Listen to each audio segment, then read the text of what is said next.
now tuned in to the podcast by creatives, for creatives, music nerds, weirdos, outcasts, misfits, and high-frequency humans. If you are out of place in outer space, you've landed, baby. Welcome to the Trigger Words Podcast.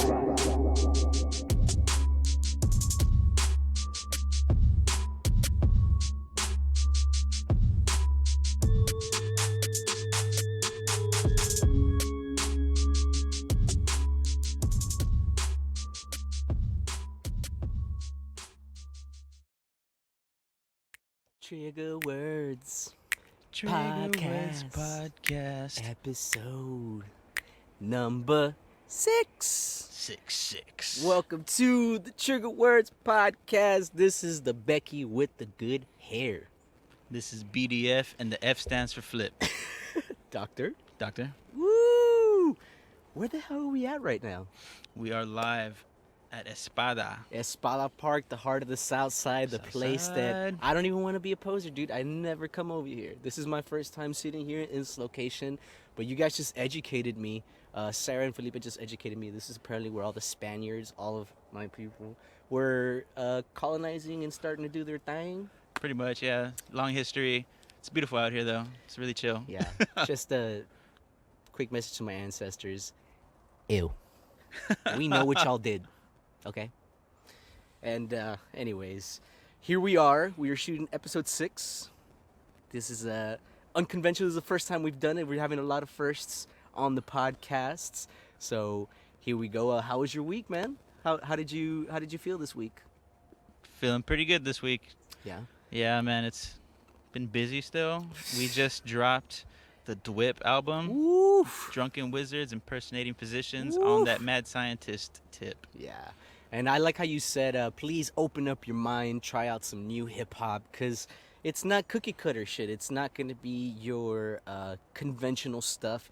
This, just like this podcast, it was a project that came about because of the quarantine, because of all, I guess you could say, the free time, all of the reset that we had. And Felipe started making beats. And the funny thing about the first beat I think we talked about is on Barzilla, which is the second song on the album. Like we were listening to a lot of Griselda. We did the no drums thing. Yeah.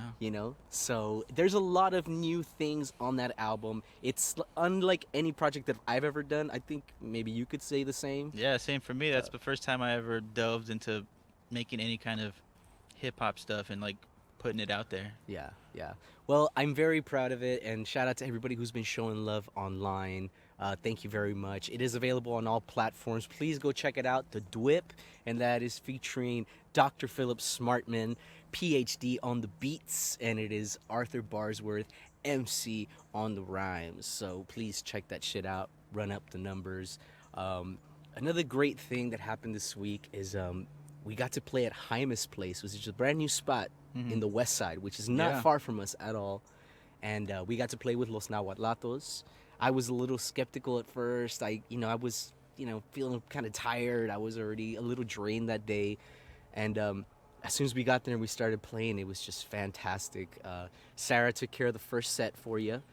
Because you had gotten out later from work. I had gotten out a little bit earlier. Yeah. It was like a student holiday, so we weren't supposed to stay there all day. Shout out to Sarah. She's always stepping up. I know she's a busy bee, but she's out here killing it, helping us out, helping me out a lot. So Thank you, Sarah. Yeah. She's like the Capadonna of Los Nahuatlatos. She's like it's like she's in, but for some reason she's not in every group photo. You know what I mean? Oh, but her presence is felt, no doubt.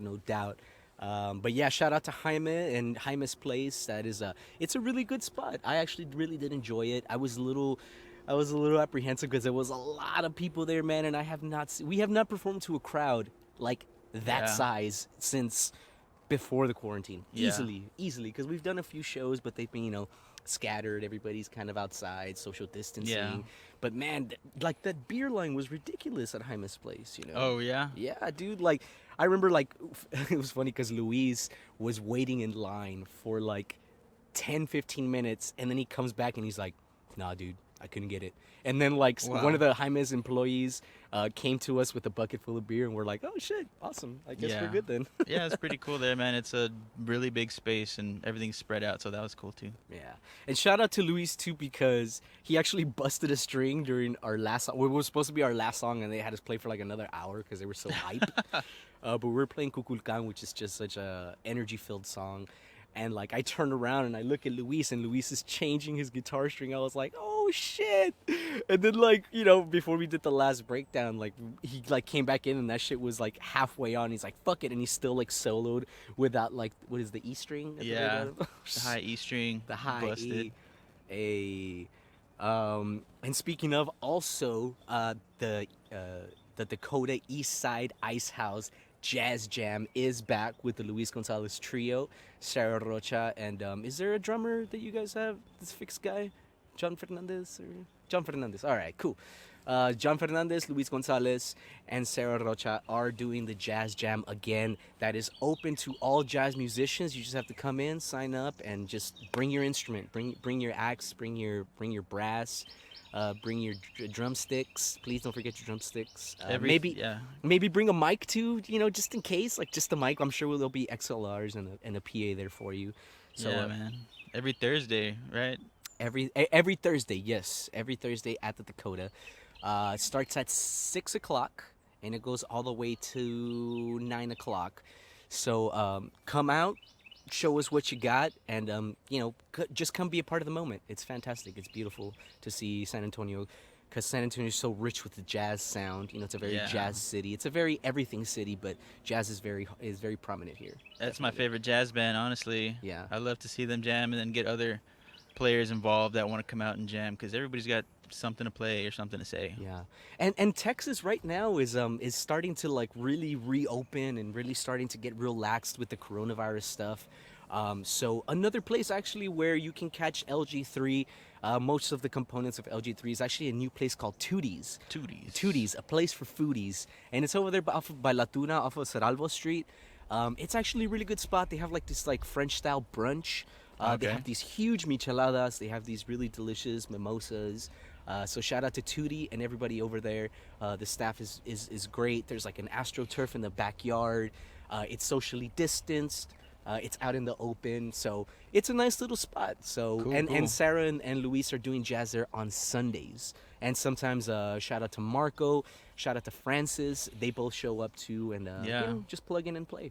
So that's badass, man. I'm gonna have to check it out soon because I've been hearing a lot about it. Yeah, absolutely. And one more place that I want to shout out as far as food is our lovely neighbors over at Rosa's Cocina, because they've been hooking us up with tamales, and they're supposed to have menudos on Sunday.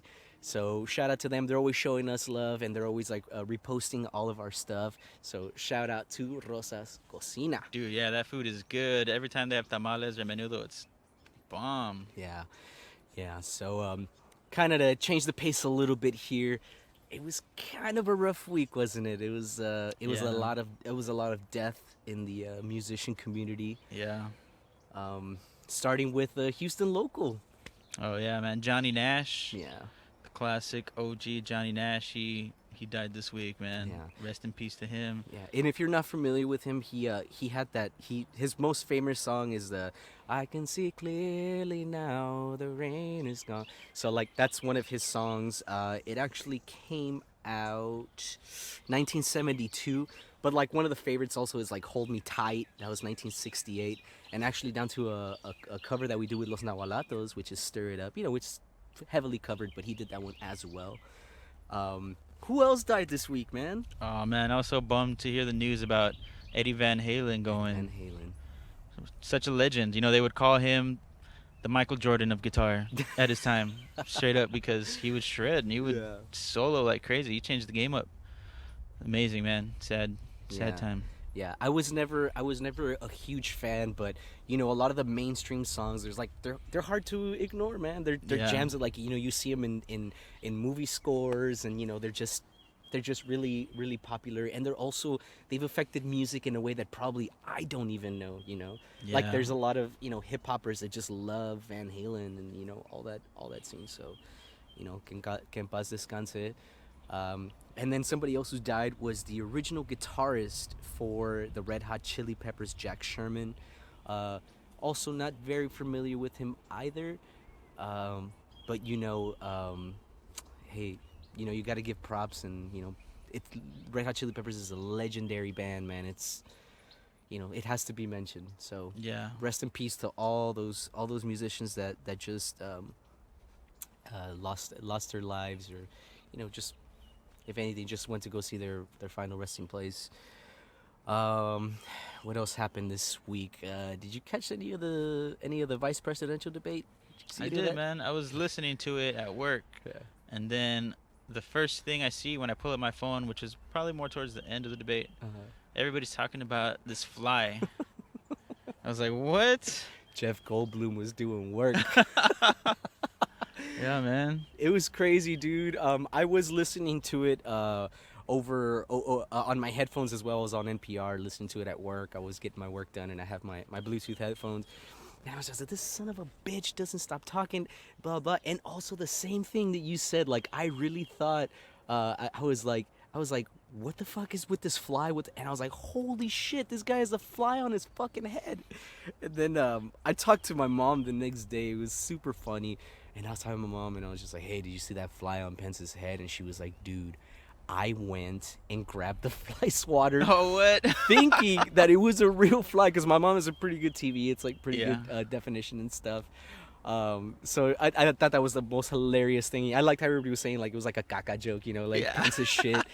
And it was fantastic. It was like super funny. And then my mom told me the thing where she thought it was a fucking fly, dude. And I just died, man. It was so funny. It was a whole interesting debate, honestly. Like, they brought up some points where I was just like, what? Like, some head scratches. I was like, really? And then Pence was dodging questions. He's like, Hard. I know you're asking me this question, but I'm going to use my time to answer the previous question. And he just kept on ducking and dodging shit, right? And they're just going back and forth and all this shit. But I can't believe that fly won that debate. Yeah.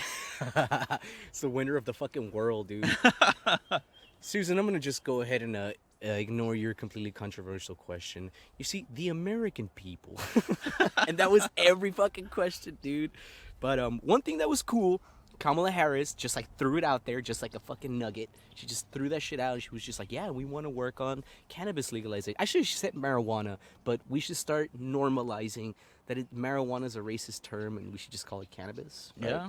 So Kamala Harris is talking about doing the legalization of cannabis with Joe Biden's administration. So hey, that's a little hopeful.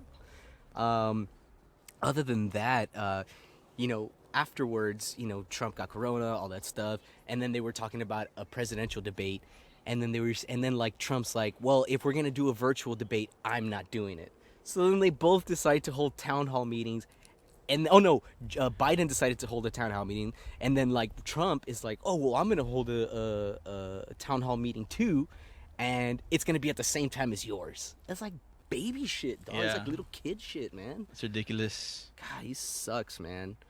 And also like he didn't want to have the power to get cut off. So It's whack. fuck him, dude. Enough about Trump, man. What's up with sports, dog? NBA season's over. The Lakers won the championship, man. Did Laker kill the season? I mean, did LeBron kill the season? Yeah, he did. He killed it Hey, good for fucking- him. He got a championship. It's different, but I saw actually that the NBA ratings, the TV ratings, were the lowest they've ever been. Yeah. And I don't know if it's in part with the statements that they're making, or like the Black Lives Matter stuff, or if it's just people are just kind of bored. It's not the same, without fans. Like, I still love watching basketball, but for like an everyday watcher who doesn't know about the sport, it might be just a different vibe watching it like that. Yeah. I mean, when it comes to anything, man, music, when it comes to comedy, like I've been listening to the Joe Rogan podcast, and he talks about comedians having live shows, and it's just like, if you don't have that crowd element, it's not quite the same. Like, even to our Nahuatlato show over at Jaime's, Yeah. it's like the crowd, like, I was headbanging, man, for like the next 3 days. I couldn't move my neck, man. I Oh, was yeah. stiff, you know what I mean? Like, but that's only because the crowd was so hyped, the crowd was so into it, and I just had to fucking let go.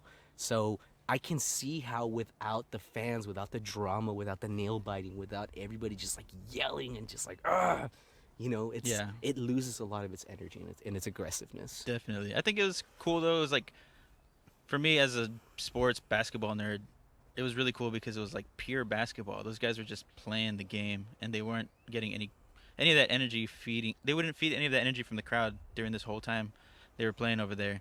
But like it was a different kind of focus to see in players. So that was interesting to me. Yeah, absolutely, man. Absolutely.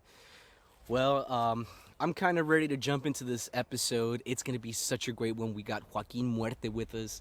And, we've been waiting to have this dude on the podcast for a while. I really wanted to wait. We wanted to do a bunch of crazy stuff in these weird times. So we wrote a song with him called Weird Times. I don't want to fake the funk. We haven't completed it, but it's going to be amazing. You guys are absolutely going to love it. You're going to hear it after this. Before we jump into it, just real quick PSA. Go vote. Go vote. These are weird times, and they're only going to get weirder unless we get a certain orange Cheeto out of power. So, go vote. Go vote. Go vote. Do something against these weird times. So, let's jump into it. Let's do it. Let's do it.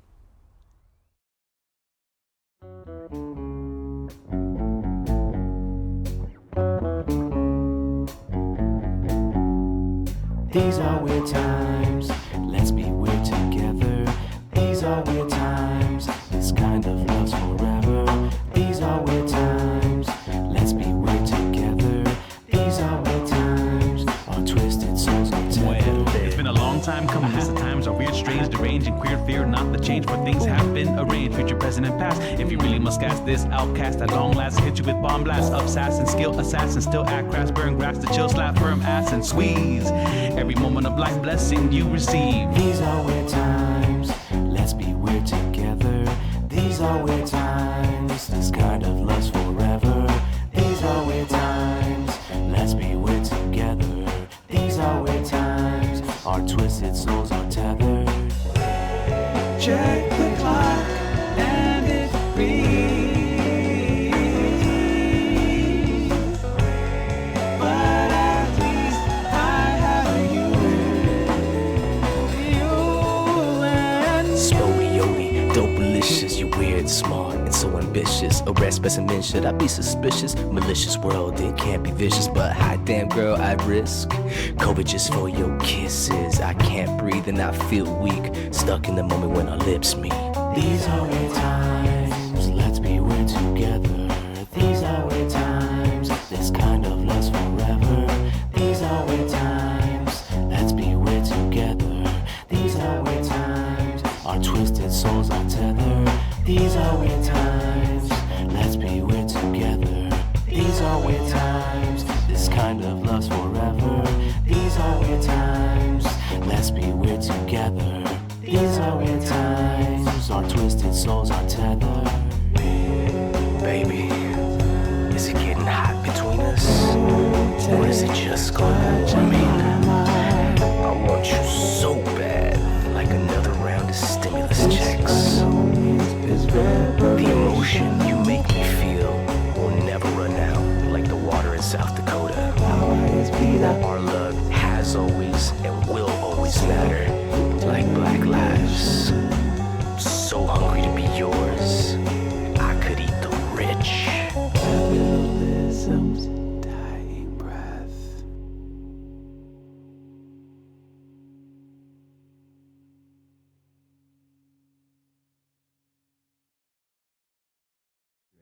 Yeah.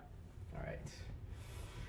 From the 9 levels of the underworld known as Mictlan, we call on the dark spirit of Joaquin Muerte.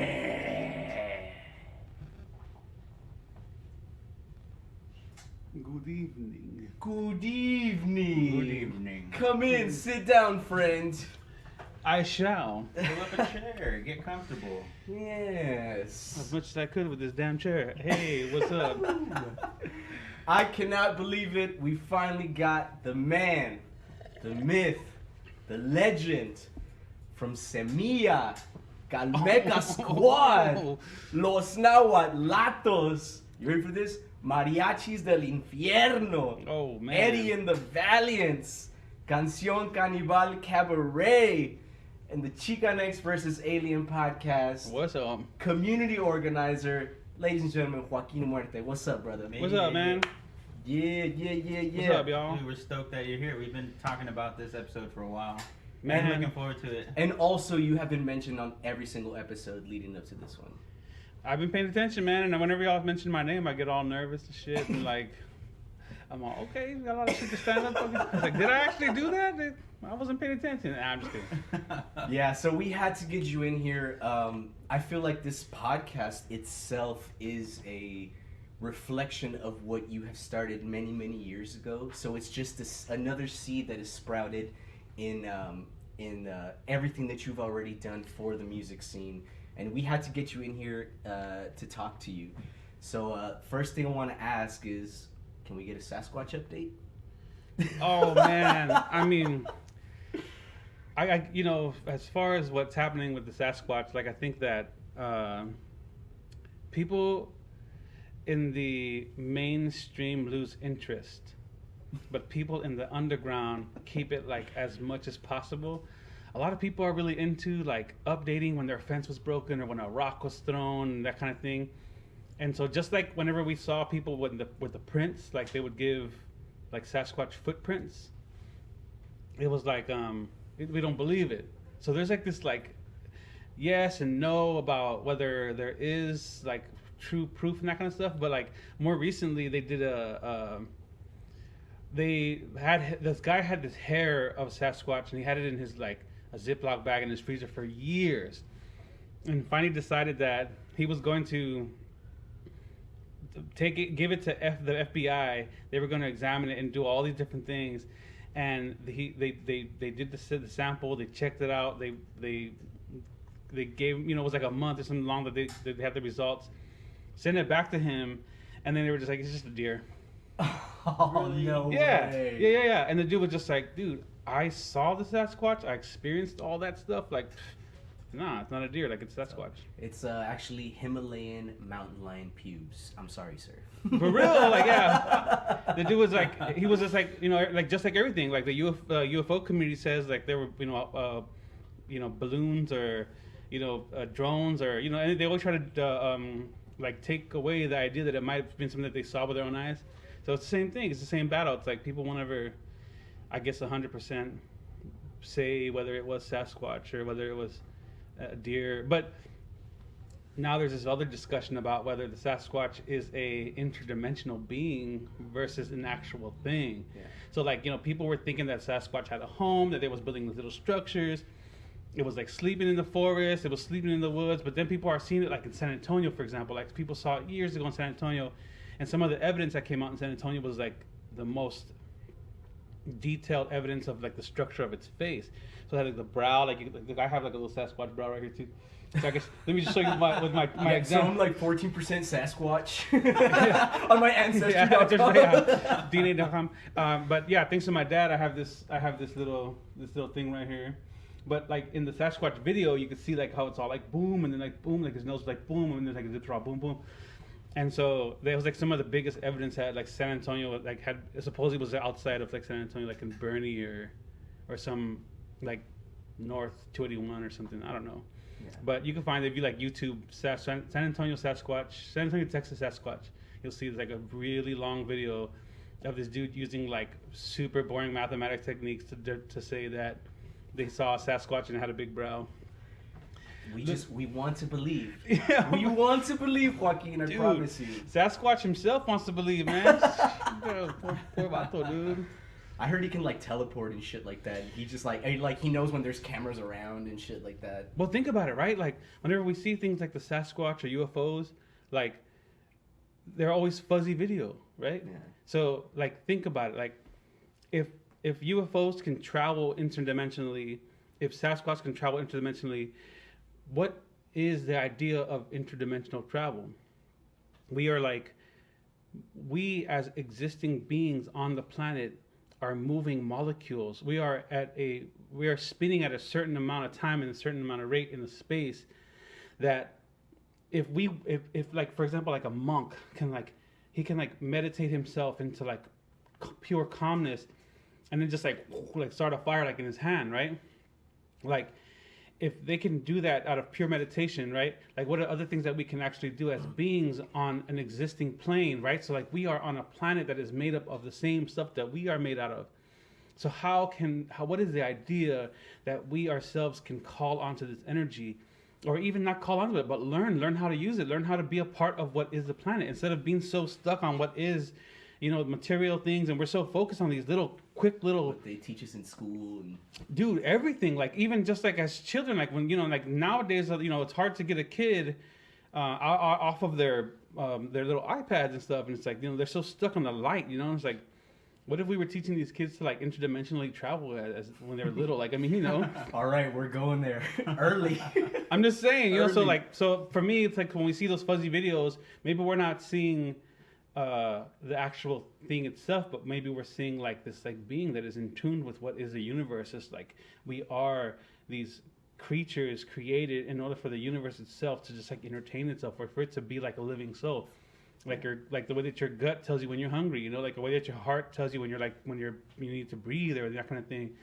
Like, same thing for us. Like, if we can tell our own bodies, or the universe can tell itself that our little beings, us here together, are all made up out of the same thing. So basically, I am you, and basically you am I. We're all together. We're all the same thing. No matter no matter how your hair looks, or how light your skin is, or how dark your skin is, we're all the same, the oneness of the universe. Yeah. And the universe itself is just like moving us, which goes along with the question of like what the universe wants for us to do in the future or in the past. It's like, what are we here for? Yeah, man, it's going and it's going. It's just, you can't stop it. We're here, going along with it, growing together as a one thing. Not a lot of people really realize that, and it bridges off into another question, like the cryptozoology thing. Like, I feel like it ties into all that stuff. Can you like briefly explain what that is and what attracts you to it? Yeah, I mean, so I was fascinated by cryptozoology since I was a kid, man. Like, I had, like, I remember, like, my cousin Missy, my cousin Gloria, the Diaz Kurzman clan over in Del Rio. They used to have this Encyclopedia Britannica, like, set, like when you were a kid, you would get the whole set, and then you could, like, order them online, and they would come in this big old box, and you had, like, this. They had this one you would pull out, and they always remembered the which one it was. They would open it up, and they would like open the book, and right in the center of it was like this like cryptozoology page or something. But all I remember was the bats, and it was about vampires. It wasn't about bats, but it was about vampires, and it showed each of the bats with vampire heads, with like human heads. And the artist, or illustrator, whoever it was, the Encyclopedia Britannica of the time, was so good. Like, each one of the heads looked like a Theo or a Thea. Like, it was super creep. Ever since then, I mean, even before that, like, my father is the great storyteller of San Felipe. Shout out to my pops, dude. Yeah, shout out to my pops. Early. he is a great storyteller, and he's been telling a story since we were little, man. So like, I've always been fascinated with the mystery, dude, of things, and so like I don't know. So those are the things that opened me up to really wanting to get deeper into what is the cryptozoology, like. And I think I can't, man. I'm Raza, dude. I ain't gonna be able to define what the fuck cryptozoology is, but I'll tell you this: it has something to do with animals that have been seen but not fully discovered. So, like, Bigfoot is considered a cryptozoological animal, right? Cryptozoology, a creature of that, right?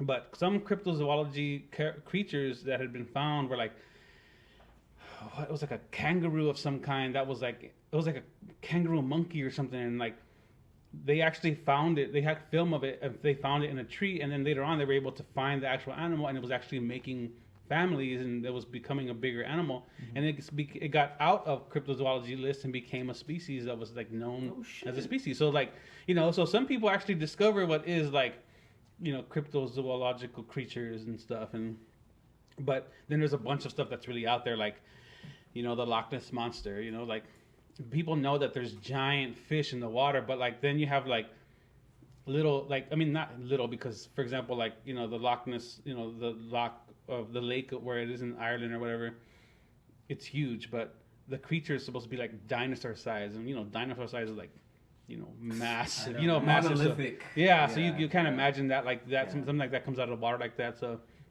I miss her. Nessie? Where's she at, dude? I remember I was much younger, and I'd saw a book at the library about the Loch Ness monster, and I was like, holy shit, this is something that exists in this world, like a big ass creature that lives in a lake. That's fucking crazy. That's fucking cool. Dude, in my hometown, they used to talk about it all the time.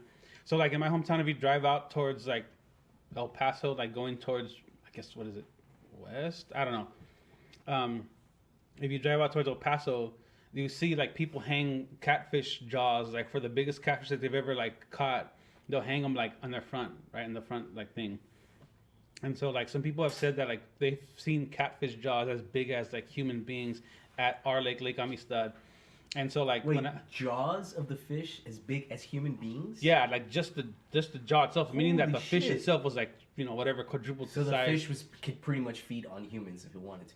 Yeah, but I If don't it think, was around. yeah, or that no, I'm saying this is recently. Oh shit. Yeah, so like you know, but I don't think catfish feed on human beings or blood and that kind of stuff, right? Like they're like whatever, they eat whatever, but But physically speaking, they could they were do that if massive. they- Yeah, they were massive. They were massive inside the supposedly massive in Lake Amistad, which Wow. I don't know, man. I don't know. You know, cryptozoology right there, man. I don't Crazy know. things, you man. know. The supernatural and all that. How would you say the supernatural influences you as a musician whenever you write music or lyrics or anything? So I'm a big dreamer, man. Like, I mean, one, I'm connected. So I'm a danzante, conchero danzante, azteca danzante. I've been doing that since I was a little kid. Spirituality has always been a thing. Religion has always been a thing.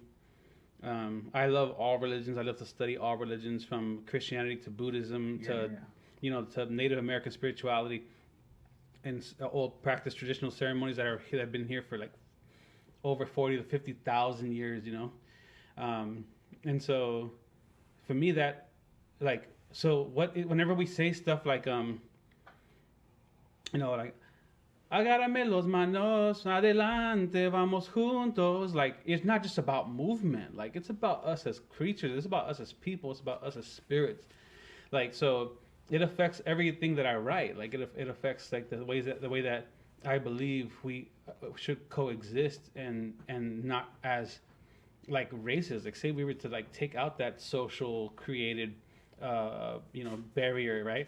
Like, we would be existing as humans. We all need to drink water and breathe air and have sun and that kind of thing. And so for me, like, spirituality is like huge on what is to writing music, what is to, I mean, my influences on how I interact with people and everything.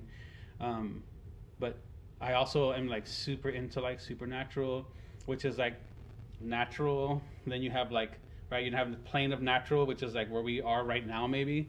And then you have, I mean, yeah. Normalish. Yeah. Shout out to the set that Sarah Rocha put together here. It's beautiful.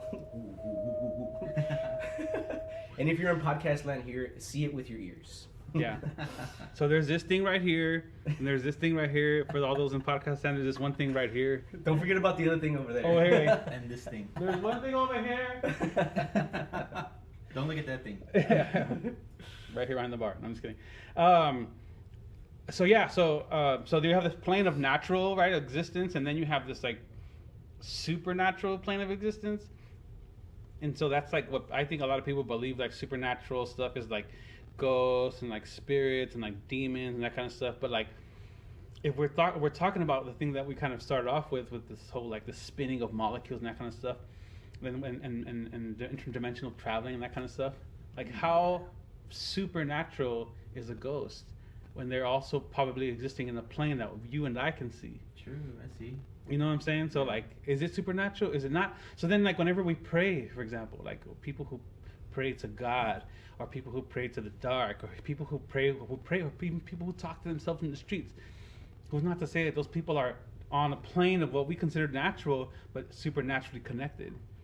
So like I always tell people who like say like I struggle with depression and that kind of stuff, I'm just like, well, you're trying to keep yourself in this like natural little box here. You're like, your heart hurts and you can't seem to get it together, but here you are like in this box. Like, open the box. Like, you know what? Like, break the box open. Like, your existence cannot be put into this box anymore.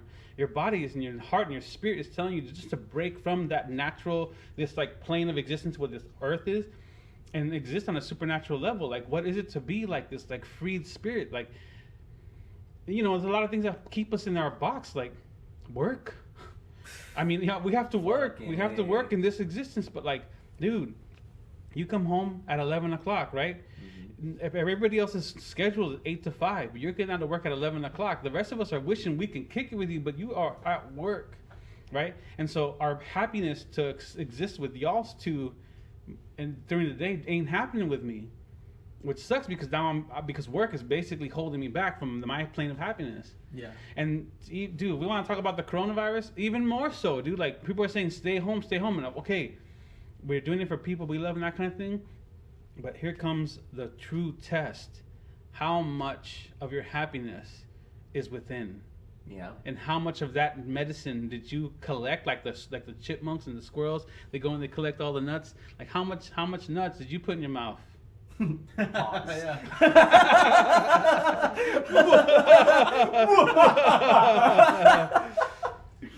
Wow, man. Yo, you're absolutely right. And you know what?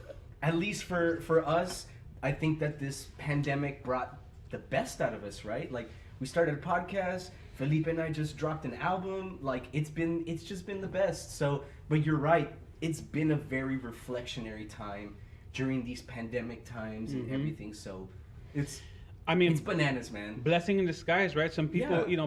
Some people go to jail and they come out and they're like, they're mechanics or engineers, or they have stuff that they're very proud of. They graduate from high school or even get a college degree. But other people don't, So like, shout out to people who didn't come out of the pandemic. Well, like, you're not alone, I am not struggling with post-pandemic. But it's not over. It's not over.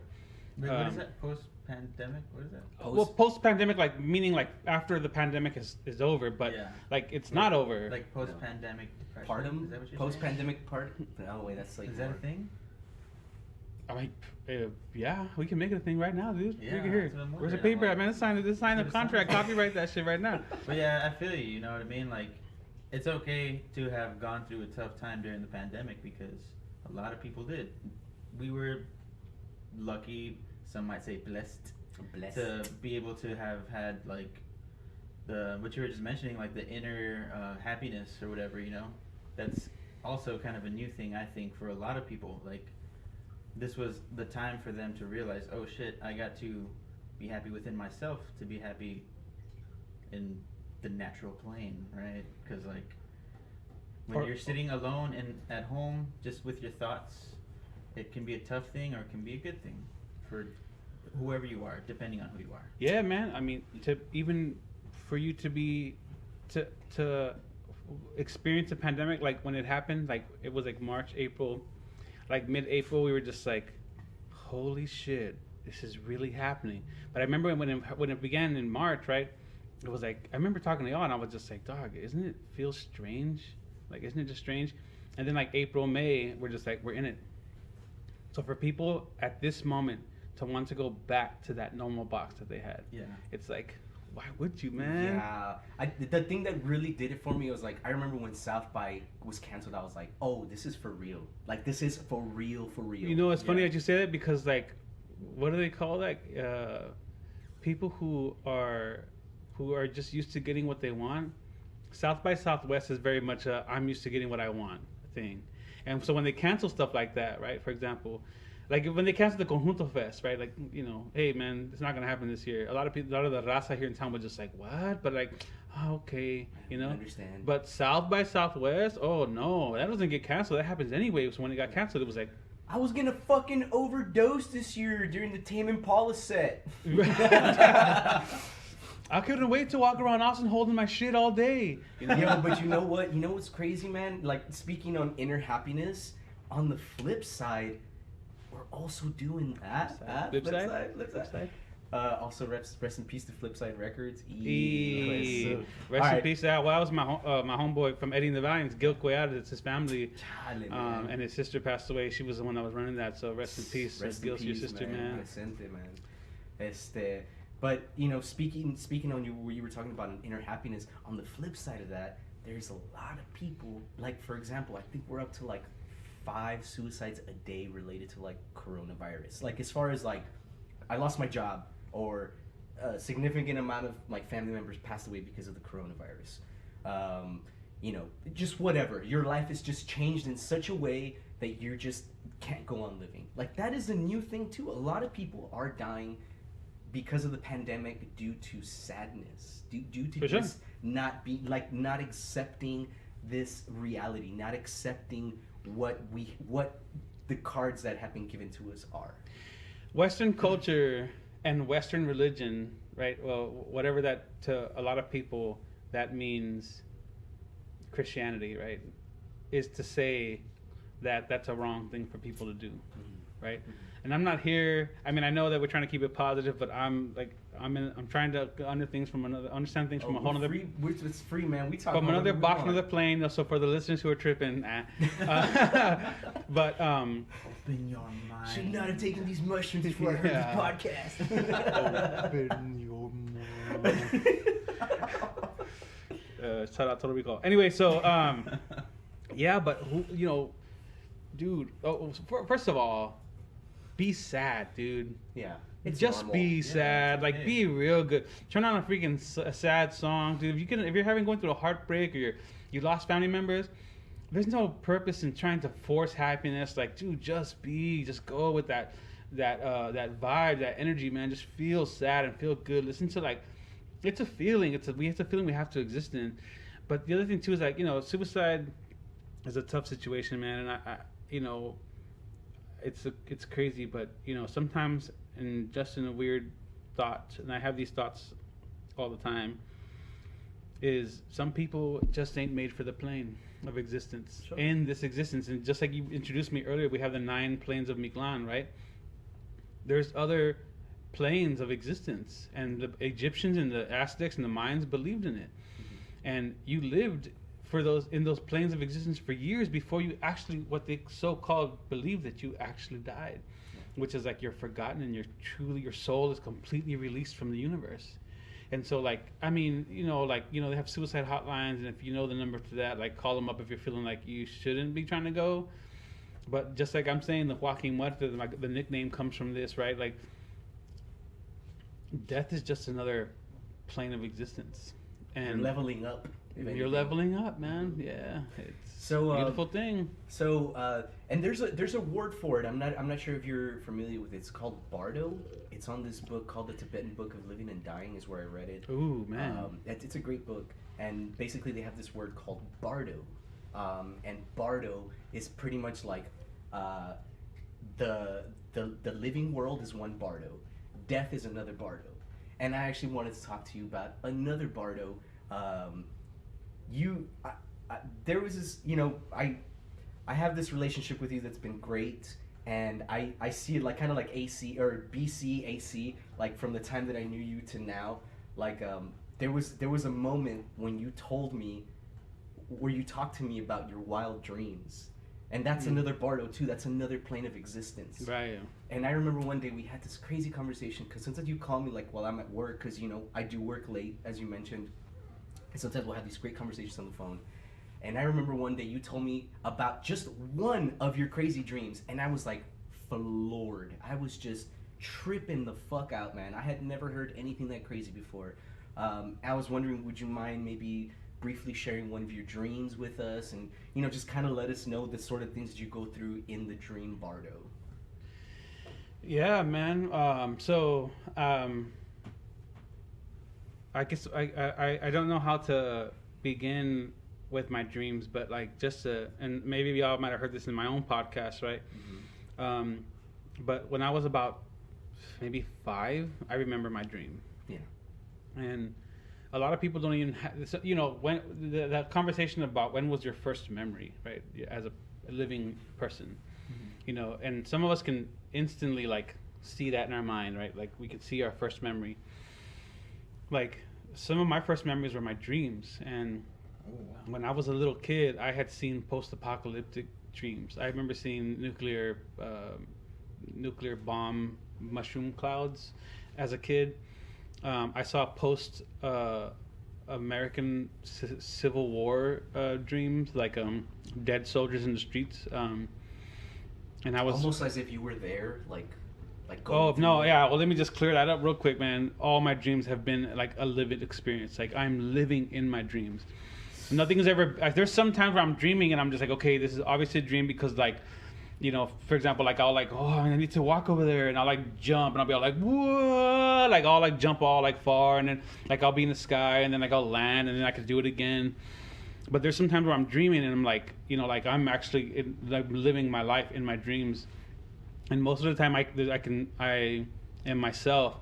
And, you know, a lot of people have experienced what maybe some people have experienced, some people don't, but there's a lot of conversation about how it's impossible to do certain things. For example, you shouldn't be able to see the time when you're asleep, when you're dreaming. Oh, yeah. You shouldn't be able to like see yourself in the mirror. You cannot flick the lights on and off too, right? Yeah, something like that. There's a whole bunch of like list of things that people say they can't do when you're dreaming, but like I've seen the time in my dream on a watch or on a clock. Fuck. I've seen myself in reflections in my dream. You see yourself? Myself, yeah, like I get, yeah, like I, this plane. yeah, like in my existence, like the day, and sometimes I'll look at myself, and I'll be other people. All like, what was that show with the dude with the little, he had that little thing, and he'd be all like, pew, boy, pew, pew, pew, and then he would turn into another person. Midnight Gospel. Nah, this is like old '80s show. Whatever it's called. Me and my dad used to sit and watch it all the time. But anyway, so I guess I can. So one of my dreams, I do. I'm gonna put it in the comments when I remember. It's probably gonna come to me like in some like random whatever thought. I'll be sitting at a restaurant, not wearing my mask. Just kidding. Just kidding. A lot of jokes. Them's jokes. Anyway, so yeah, so one of my dreams was more recently was that I traveled. So I was meeting my parents at San Pedro Park. There was a storm that was going to be a deadly storm, kind of like a disaster, and it was hitting San Antonio. I drove to San Pedro Park. I told my parents that's the easiest spot for us to meet. We meet there, and tornadoes start to drop. A tornado, my about 10 of my parents would get in their car, and they were getting in their car, and they look exactly like the way they look now, like they're older. They're getting in their car that they actually have now, to the stupid van that my parents own. And a tornado drops, picks out a tree from the ground, and hits me in the head. I'm out. Like, I go out. It hits me hard enough that I can hear it. Like, so I don't know if y'all ever gone underwater, and you go underwater and you hit two rocks together, right? And it's like, yeah, like I felt that on my head. I just felt like, and I was out, right? I knew I was dead because I could feel total peace, but it wasn't like a peaceful peace. It was just nothing. I was like, it was quiet. I couldn't feel myself. I couldn't think, but I knew. And I was in blackness. And not like my eyes are open in the dark blackness. Like my eyes were open inside my mind. Like the blackness of my inner self.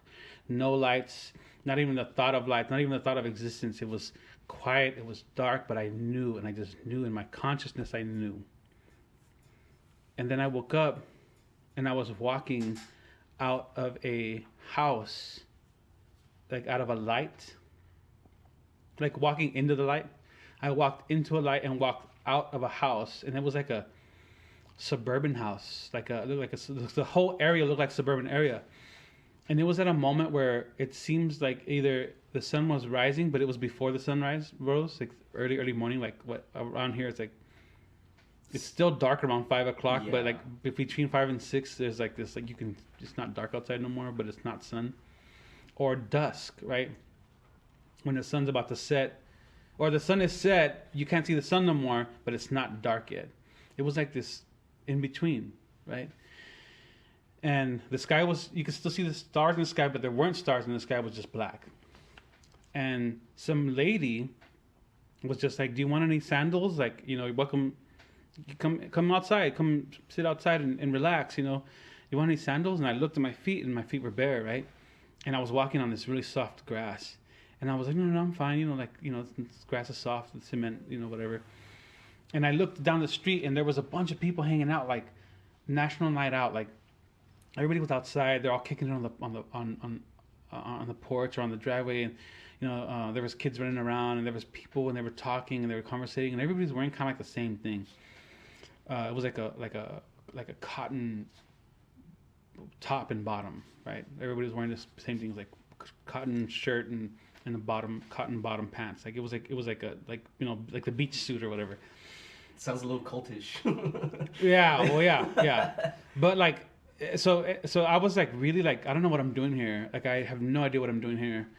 And so the lady was like, have a seat. And so I kind of sat down, and it was like a kind of a chill chair, and I kind of sat back, and she was just like, you ever any good music or books that you've been reading and stuff? And I was like, yeah, there is a book that I've been reading, and there is music that I listen to. I love music. I'm a musician, but I couldn't remember anything to tell her.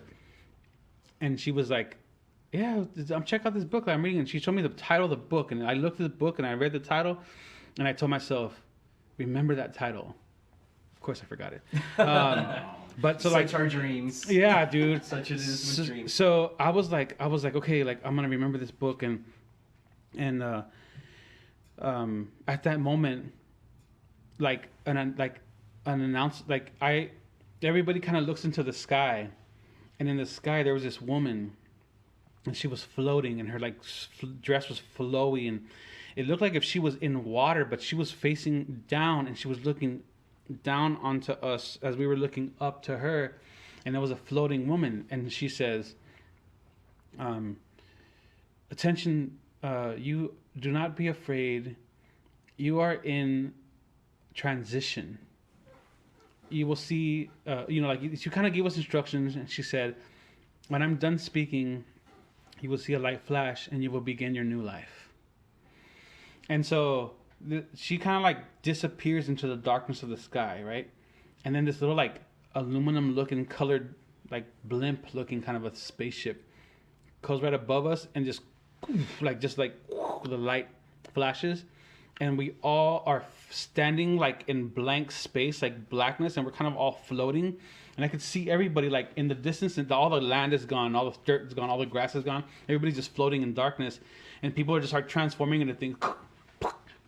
And I look at this old man next to me, and the old man next to me turns into a bee.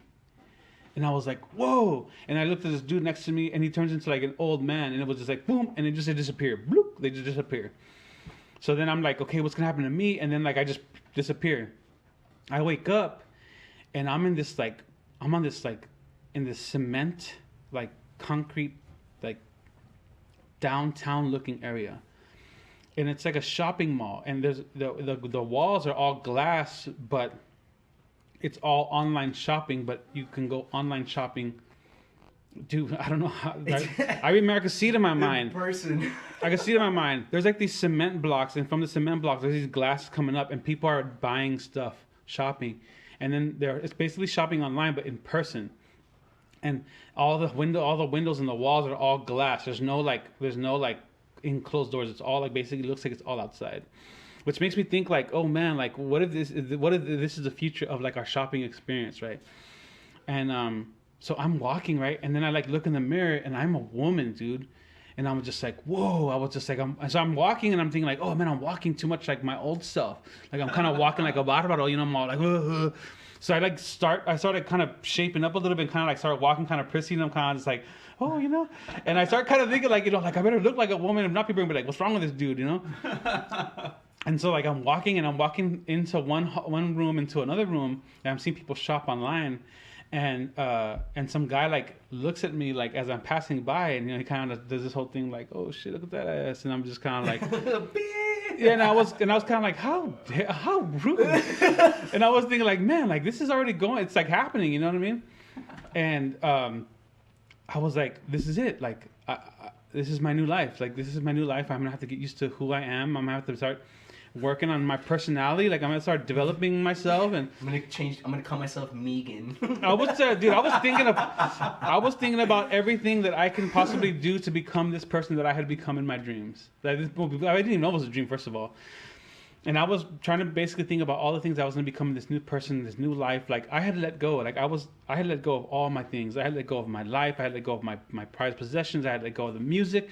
I let go of my home. I was like, this is a new person. This is a new start. I am excited to start over. Later old life. Here we go. So when did you have this dream? It must have been like a year ago. Oh, okay, pretty recently. Yeah. Okay. And so then I was like, all right, like this is it. And then my alarm goes off.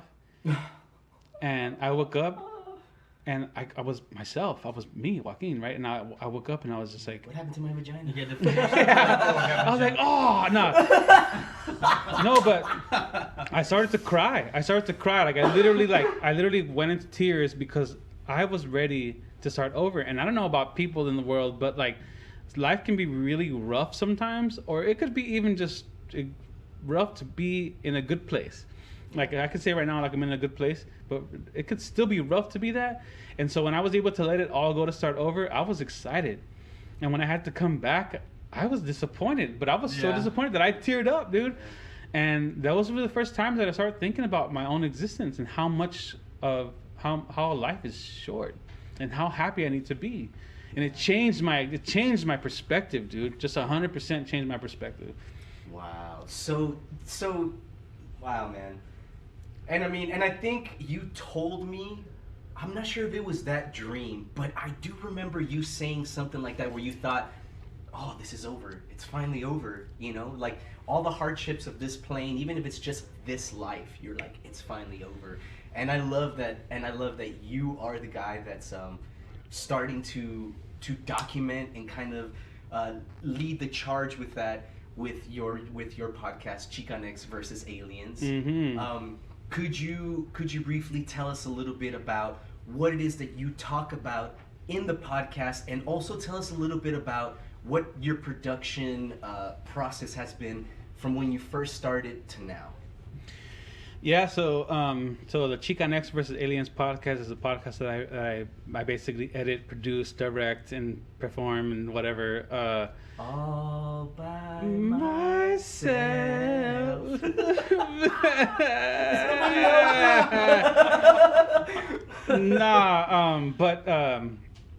Anyway, if anybody, shout out to people who are really good at editing. You're welcome to come help. I could always. If there's anybody here in this house that can help. No, I'm just kidding. Anyway, yeah. So Chicanx versus Aliens podcast is a podcast that I run. The XICANX versus Aliens. Chicanx, the X in the beginning is to recognize indigenous people, and the X at the end is to recognize LGBTQ. So it's an all-inclusive podcast, except I do not interview white people. And you can be light-skinned and be of people of color, you know, with the indigenous or black roots, but I'm not interviewing Caucasoids. Call it whatever you want, man, dude. I ain't being racist, but I just want to say though that like. I think they've spoken to enough white people about it. Yeah, that's so. You know, it's exclusive to people of color. Yes, indigenous. You hold that space for them that a lot of people are not doing. Right, and so basically, what's happening is that like a lot of people are a lot of people that get interviewed are white folks, and they're all over the TV, they're all over the radio, and that kind of thing. So like. For me, I'm trying to capture brown and black folks' voices in order for us to kind of also be a part of the narrative, but also a lot of black and brown folks, when they tell these stories, people don't believe them. Right. And that is a disease in itself, a disease that people of color are never believed when it comes to the seriousness of their existence. For example, like black women die disproportionately in hospitals because people don't believe how much in pain they are, and so they'll get left alone. More recently, a Canadian Native American woman was yelling for pain, and a white nurse was like, "Oh, be quiet! Like, you're so dramatic. Like, just be quiet." And it turns out that she was in really a lot of pain. She ended up dying and she turned on a camera because she was like, "I want people to see what's actually happening to me. I'm in a lot of pain, and I want people to see how they're treating me in this hospital." She turned on the camera. She died not too long after that. So, in the exaggeratedness of on the far end of that, but still with that same energy, I'm collecting the narrative and voices of people of color and LGBTQ folks of color about cryptozoological experiences, about UFO abductions, ghosts, paranormal, occult, dark magic, black magic, Satanism. I want to hear people's stories. I want to hear where they come from. I want to start interviewing some.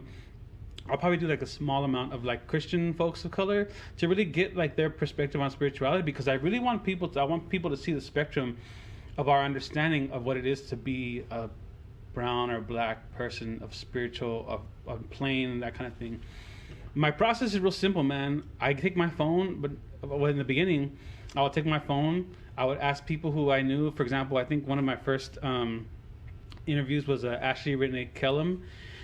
She's a Chicana from the South Side, and she believed that she had some relations to another planet, and she wanted to tell her story about when she was abducted by UFO, which ended up not being an actual abduction, but she was being dropped off on the planet to live her life and exist on an Earth plane. And so our conversation was amazing. I basically recorded it all on my phone, and then I just put it into the Anchor app, whichever of y'all want to. Anchor, y'all can pay me for that shout out. It's all, here's your 5 cents. Yeah, right. Like fucking half a penny and shit. Yeah, right. Here's your 0.003 points of a cent. So I put that into Anchor. Anchor distributed it, and then people started to pick up on it.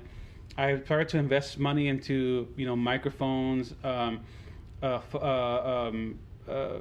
Tools, and a computer.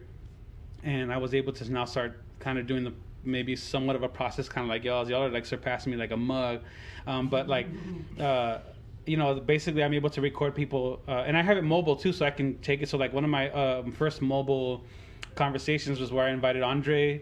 Shout out to Andre Bates. I invited a bunch of homeboys from Gilbert from Barrio Barista, Lori B, and myself, and we had a conversation about present day conspiracy theories pre-coronavirus, BC before coronavirus, because then a whole bunch came out afterwards.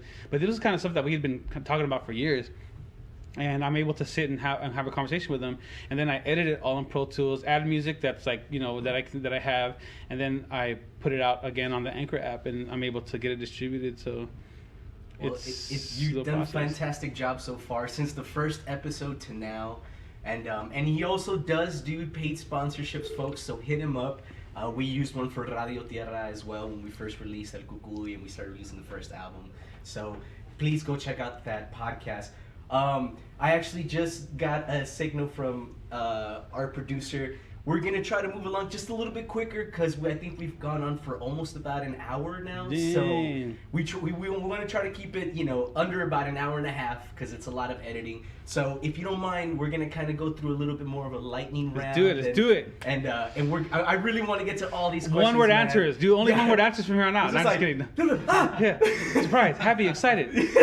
Pass. I don't know. Pass. I'm just kidding. Go. So do you want to tell us about Shishino the Shark or the Potato Party? What? Going Nardwar! We're going Nardwar, baby! Shout out to Sochi. Shout out to my sister, man. Aso Chitzin, a.k.a. Silly, a.k.a. Bubbles. Yeah, I'm putting it out there. A.k.a. Brat. A.k.a. freaking Bratty Bratness, Brat Queen. Freaking Bratskis, freaking Scotch. Feeling love. I feel it. Feeling the love. Shit. Oh. So, my name is Joaquin, nickname Kikin. I've always been called Kikin since I was little. My babysitters, and it's always been my nickname. My Uncle Richie, rest in peace, who passed away from COVID, man. So COVID's real. Shout out to my family, the Diaz again. But my Uncle Richie used to call me Shishino, from Kikin, Shishin, Shishino, and it became a thing. I was being called Shishino. He used to sing this song. It was called Shishino the Shark. And so the reason he called me the Shark was because, did Sochi tell you this? No, she didn't. She didn't? She was like, I was like, do you think he'll talk about it? And she's like, oh yeah, go for it. Dude. So I was a titty baby. Titty boy. I was breastfed up until I was about 12. No, I'm just kidding. No, I'm just kidding. I was like, That's I why think you're I know so where this smart. is going. I was breastfed as a kid. But like Como Dios manda. like all babies, you start to get to the bite phase and you start to let go. I was trying to suck on everybody's titties, and I was biting people. And I had this urge to really like really bite into people's, and so like a lot of my tias, a lot of my cousins, they all have bite marks from me when I was a little kid. So my uncle started calling me Shishino the shark. Oh man. He had this whole song, and the song goes something like, Shishino the shark, Shishino the shark.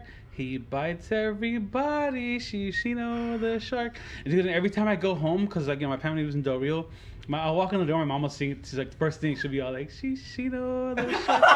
And I'll just be like, yeah, whatever. So tell us about this potato party. Dog, my sister's so wrong for this. It's not that bad, dude. This is nerd stuff. But like, I was a vegetarian for like 8 years of my life. 8 years? Yeah, and holy shit, that's a new one. I didn't know that shit. I was a vegetarian for a long time. I'm not a big meat person, so like he was a water burger-tarian for the first few years that I knew him. No, well, you met me recently, man. Like, yeah, I basically was.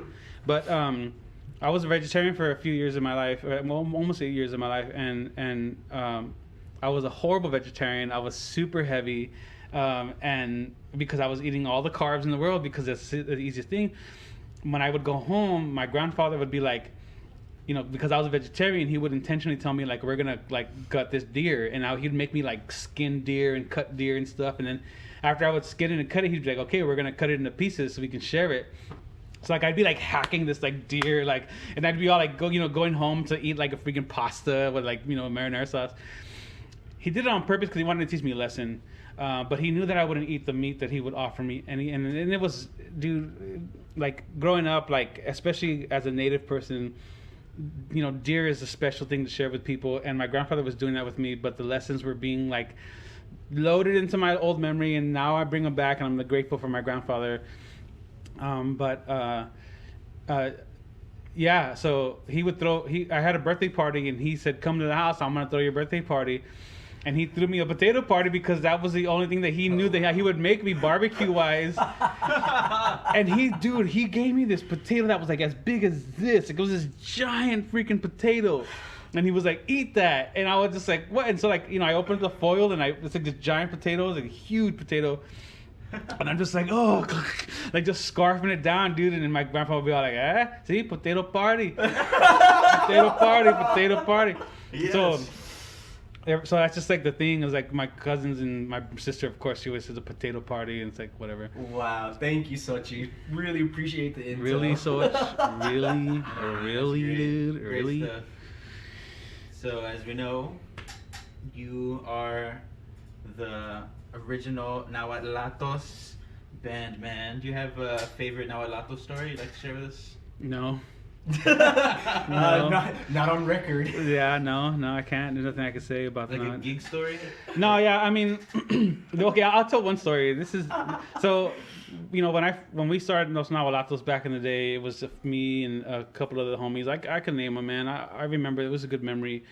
In an attempt to really write the book, which I know we're talking about that in Bear Bass, but I don't know where that stands. So, book folks, y'all are welcome to jump right back into it because the COVID really kind of knocked it out of our plans. But when me and Pablo started the band, Pablo Mancias, we were kind of trying to figure out, how. You mentioned something before. So, like, we used to be part of a group called Semilla. And when me and Kiko Villamizar, shout out to Kiko, man, he's still my homie. When we were kind of having beef and drama, which is all in the past now, it's all squashed.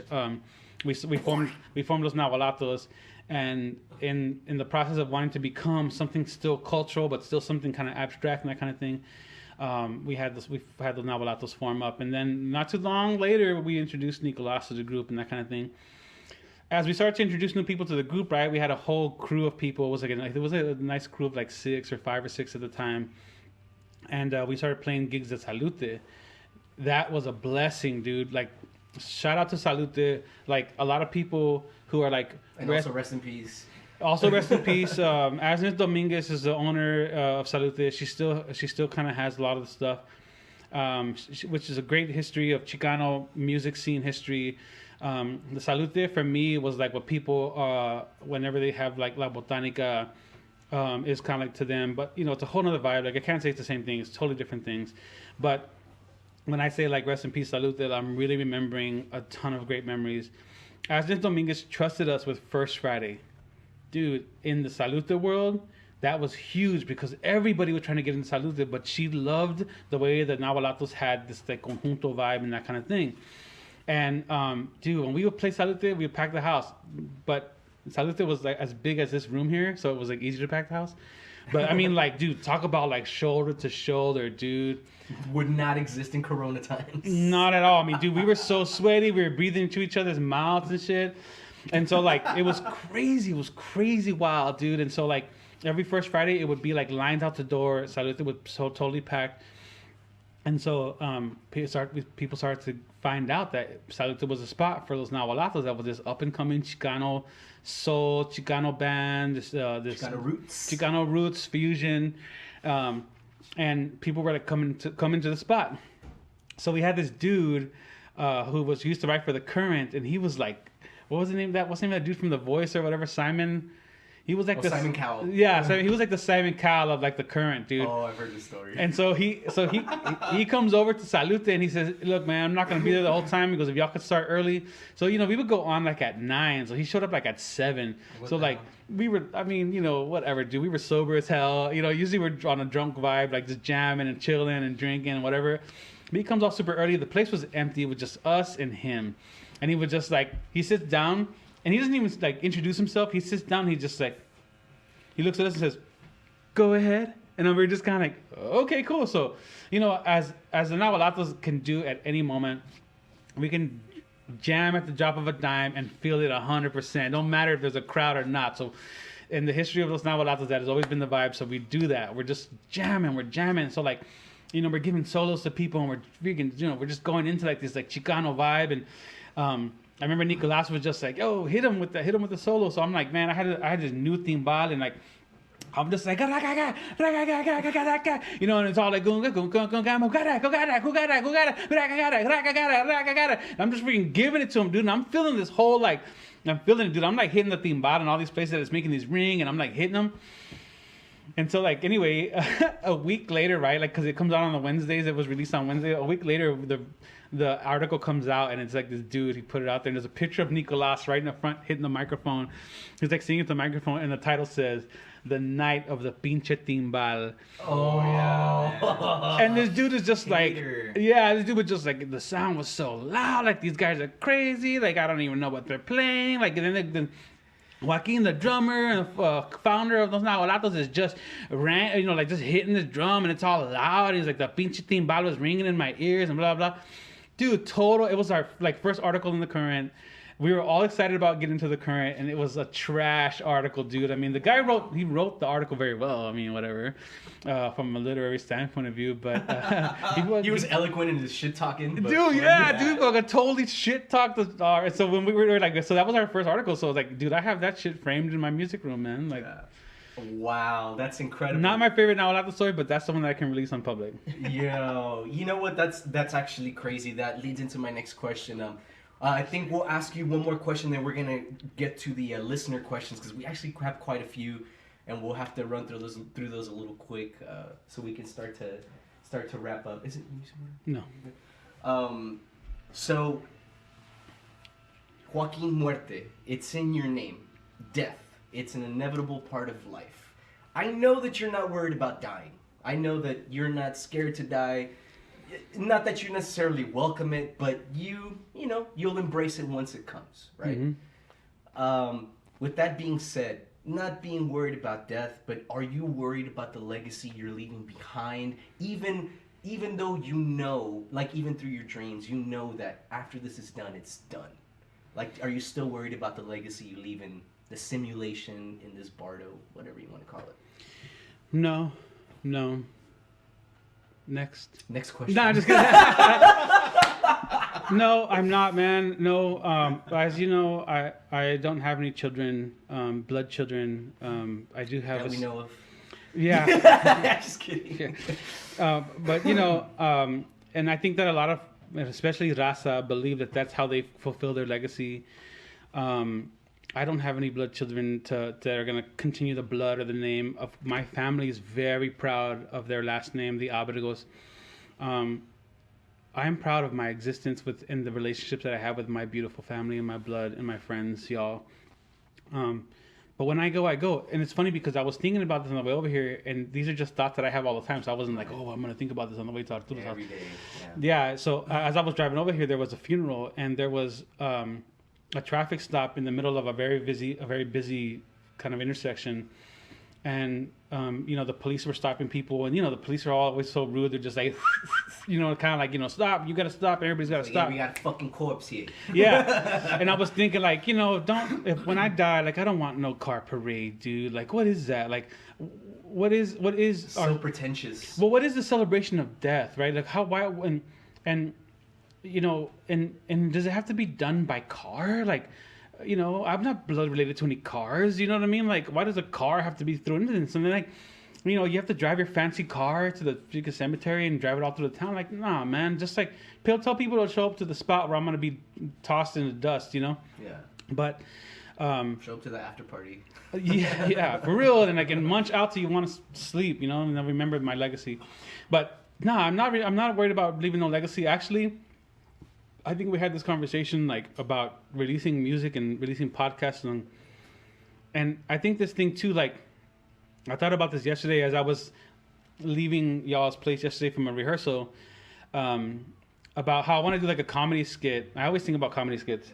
I want to do a comedy skit about jealous musicians being jealous with each other. Oh yeah. Right? Because like, dude, like you and I, me, you, Flip, and me, you, Arturo, and Sarah, and everybody who's in this projects.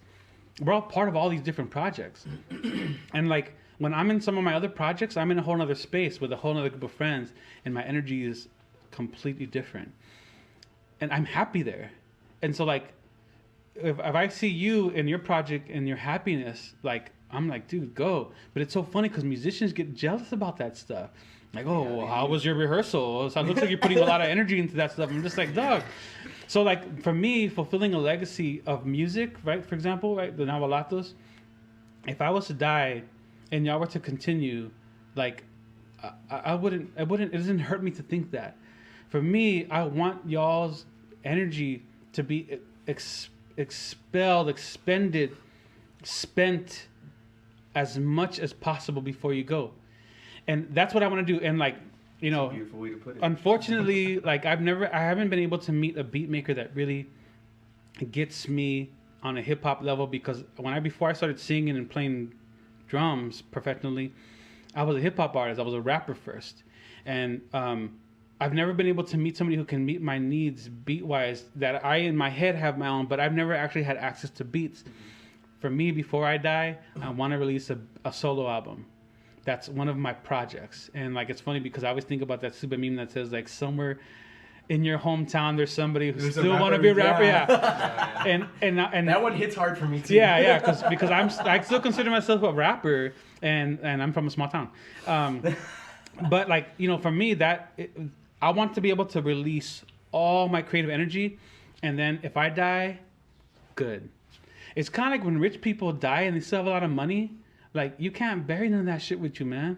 Like, give it out. Just give it out. Just give it all away. So I think the same thing with the legacy of who I am as a person. Just, dude, y'all can have as much as me as possible. And when I die, laters. And then when y'all die, right, if I was to meet, say, for example, if I was to meet y'all's kids, right? And they say, oh, like, yeah, Joaquin was one of my favorite tios, musical tios. That's my favorite tio. Then y'all die. And what they have in my memory is all they got. And then when they die, whoever's their children are, and so like for example, I don't know who my great grandfather is, right? So in his legacy, he's already forgotten. I don't know his name. I don't know what to call him. So I'm okay with that. I'm okay with being in the forgotten. I'm okay with being in the void. Beautiful. That was a beautiful answer, man. Yeah, being at peace with that for sure is a big thing. Yeah. Well, we're gonna move on to these listener questions, man, because it's getting really heavy. Dude, from the get. Sorry for the great questions. Yeah. So who do we got first on the listener questions, man? We got this is the episode that has had the most listener questions. I want you to know. So real quick, Vicky, shout out to Vicky. She asked, Shout out, Vicky. What's up? what planet do you think we will make contact with first? They're good questions too. So I believe we've already made it. I think there are groups of people who actually believe that there is a universal congress that meets on a regular basis to update people on how the universe is doing, how our galaxy is doing. So like, there's history. I think like in 1940s, maybe 1950s, there was history of a man that came from Neptune. He introduced himself to the government. The government talks about how he spoke to them in their mind first, and then he was able to build trust with them. And then he was sat on certain meetings, and they kind of talked about what his purpose was on the Earth. He was from Neptune. Right now, there's talks of Mars, and that conversation is getting more and more easy to be a part of, and more and more so our technology is allowing us to go there. But Vicky, just to kind of address the idea too, is that like who's to say that you haven't been in contact already, right? Like, so open your thoughts, open your mind. The idea that we need to jump into a metal can to travel the planet is, I think it's a thing of the past. It's kind of like you need to jump in a car to travel from A to B. When that's a social construct. So like, let go of the social construct. Where have you already traveled in your mind? And most likely you've actually already been there. How was that, Vicky? Does that answer your question? Yeah. So I mean, and remember, we live in the Milky Way galaxy, which is one of quadrillion, infinity amounts of galaxies that exist in this universe. Only people who have slept and have astral projected into space have seen the end of space, and they've described it as such a weird place. So, who knows who and where we've actually traveled to. So yeah, heavy, and I hope you can take a little more of the heaviness. This one comes from our boy Luis Gonzalez. Oh man, what's up, Luis? And he's got a pretty heavy question. Dr. Footloose. Yeah, there you go. Bring that one out. He simply asks, why? Why not, homie? That's what I'm saying, yeah. But really, when I saw your question, right, because I saw this before, I was thinking about our relationship, man. And, I'm grateful for the way that you and I have melted into this musical existence. But I remember when I first saw you play, I looked at Nick and was just like, I hope he accepts the fact that I want him in the band.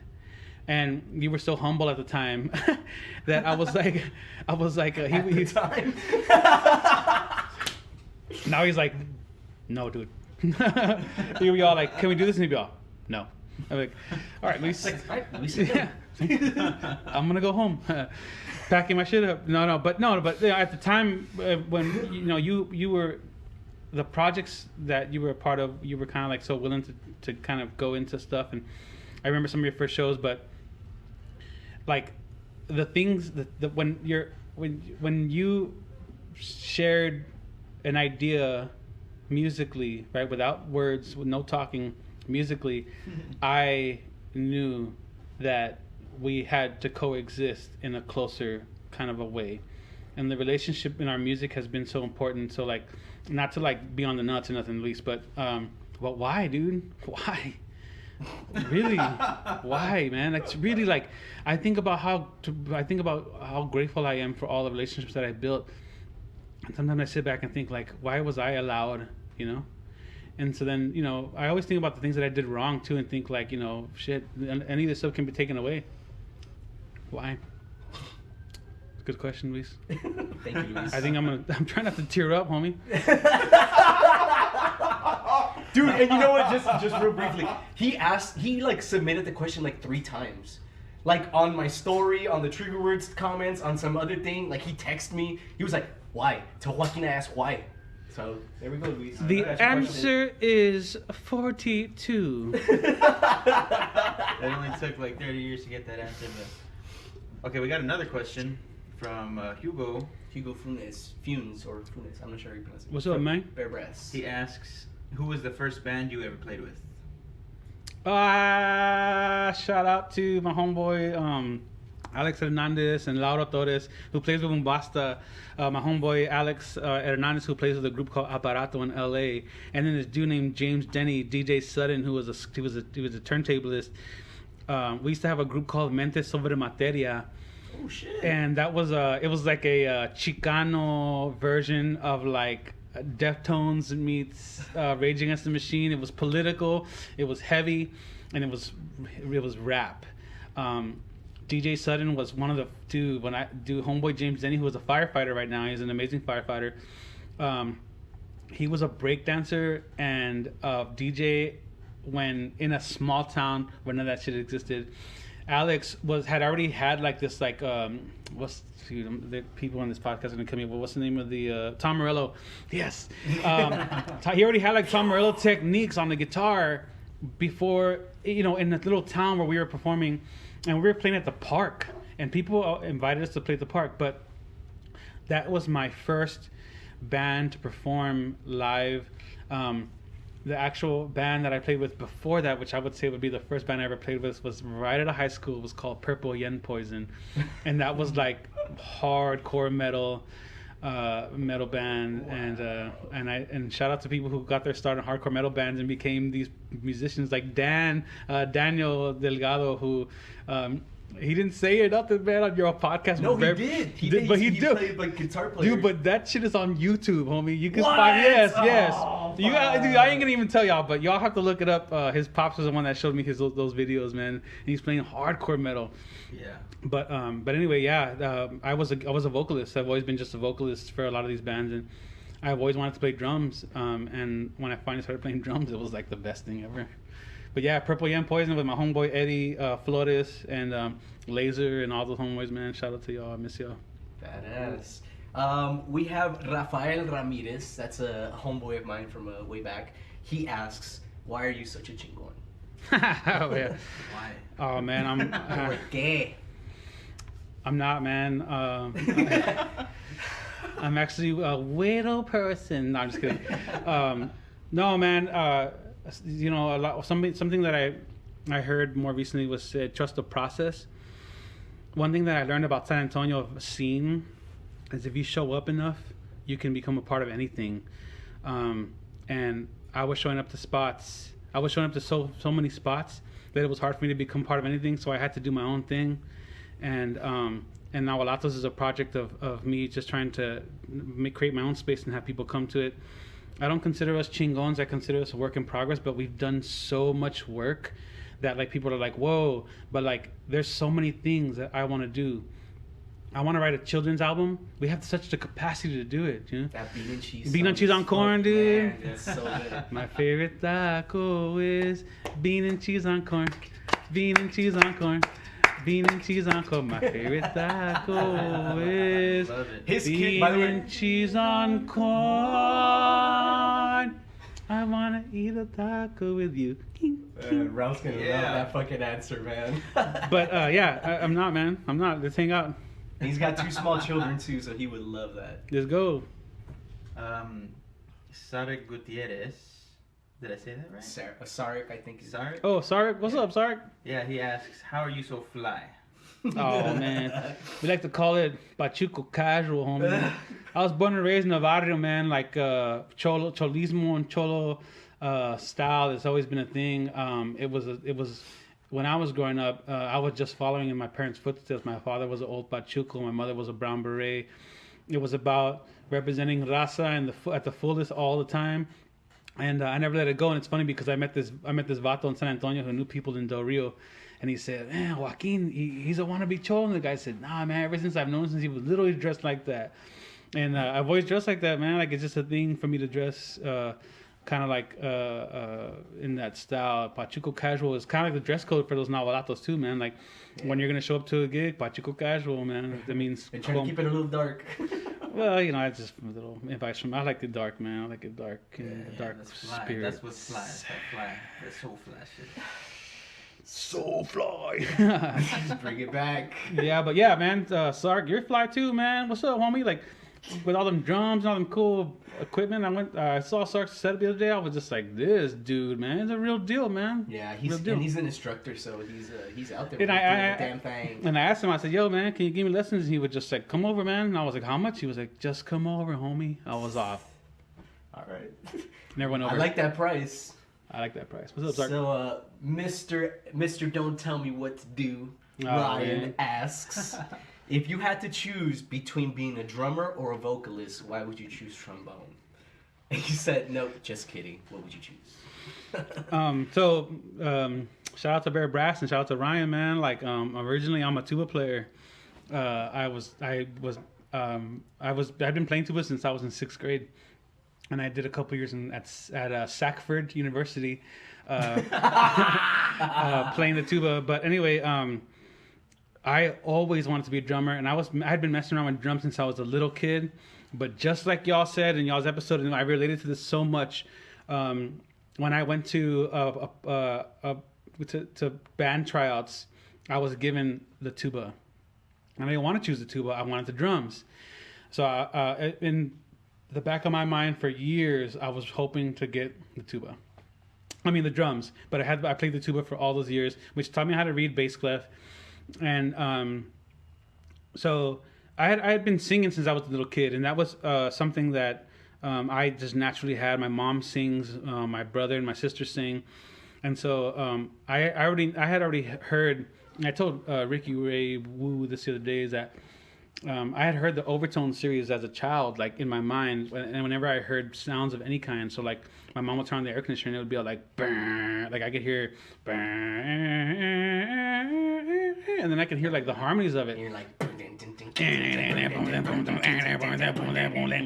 yeah. But so as I was naturally a singer, and it just became a part of me playing the music. But I always wanted to be a drummer.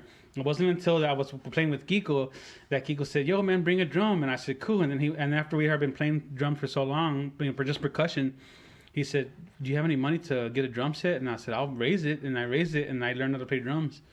And which one would I choose? If I could be a better vocalist, I would choose vocalist. If I could be a better drummer, I would choose to be a better drummer. Where's the devil at? Let's make some deals. Yeah, man. So yeah, for real, bring him on. But anyway, so yeah, I still can't choose, man. So I guess I'll just pick the trombone.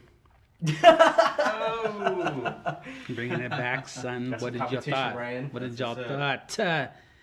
That's what's up, man. We've got one more listener question. This one's from Francis Strombo. He asks, do we have free will or is everything predetermined? Damn, laying it on thick there. Ooh, Oh, dude, you guys feel that heaviness? Dude, yeah. Gravity gets turned Pesado, up a little bit? Pesado, homie. Está pesado ese.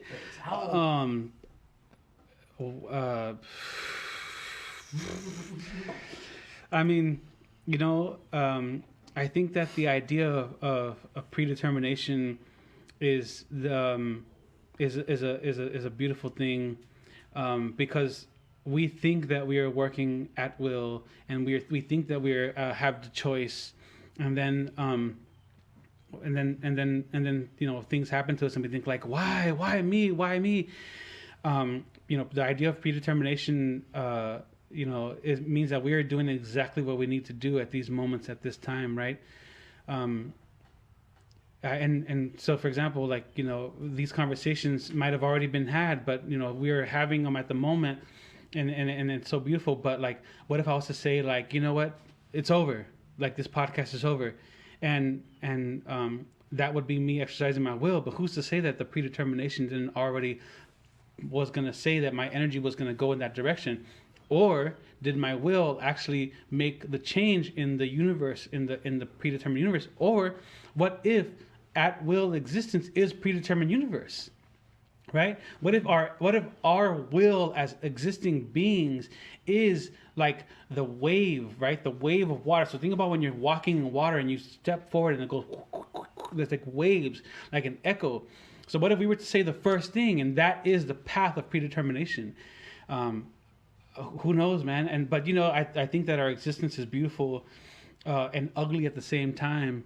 But I always like to think about it from the point of view of like a God, right? Or not God and God themselves or God itself, but like goddesses. I'm pretty sure it's herself, but it's okay. Oh yeah, it's funny because us human beings love to humanize these